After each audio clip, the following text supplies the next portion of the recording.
Ambassador Ong Keng Yong, Executive Deputy Chairman, RSIS, His Excellencies from Malaysia and the Philippines, keynote speaker, Mr. Christopher Lockyer, distinguished guests, ladies and gentlemen, good morning.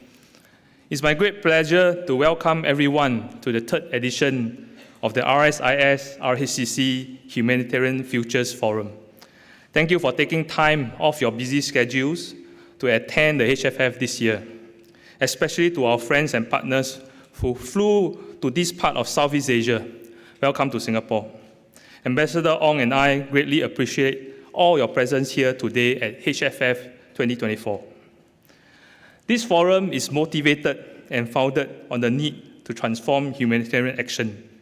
The HFF offers a platform for dialogue between humanitarian practitioners and stakeholders to engage and connect with one another, to understand emerging trends and issues, appreciate our operating landscape, and exchange ideas and opinions. This forum started modestly as a workshop comprising 25 to 50 like-minded people. They met twice over a hybrid modality back in 2021.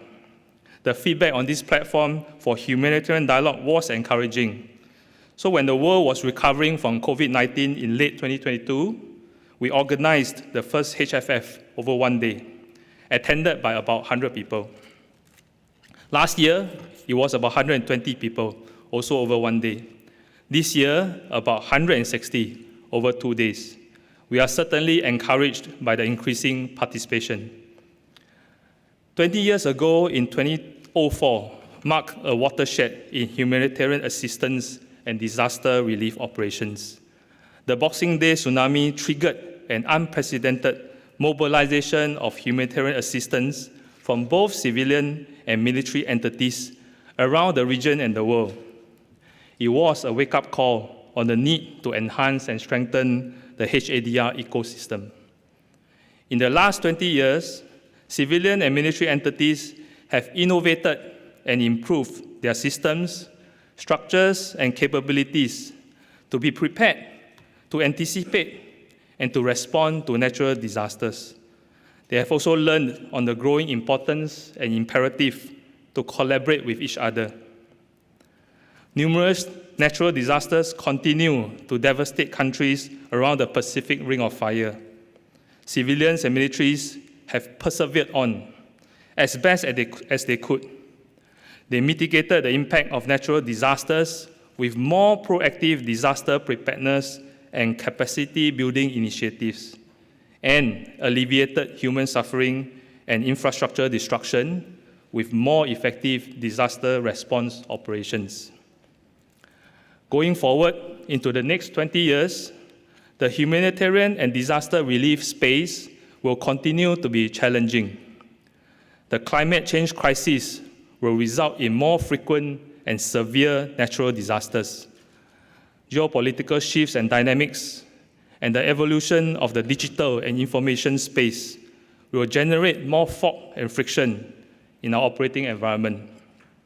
Civilian and military stakeholders, both upstream in the think tank and academia domains and downstream at the tactical and operational levels, must therefore further enhance our collaboration and exchange ideas to give ourselves the best chance to make an impact in times of crisis. All of us in this humanitarian space will need to adapt and innovate to prepare for this future. We need to develop new perspectives and expertise, build new capacity and partnerships. We need to transform humanitarian action in the next decade and the longer future together. This year, we have 3 panels focusing on the following key topics. Session 1 will explore humanitarian impacts of the climate crisis. Session 2 will discuss the role of digital humanitarianism. And Session 3 focuses on emerging humanitarian landscape.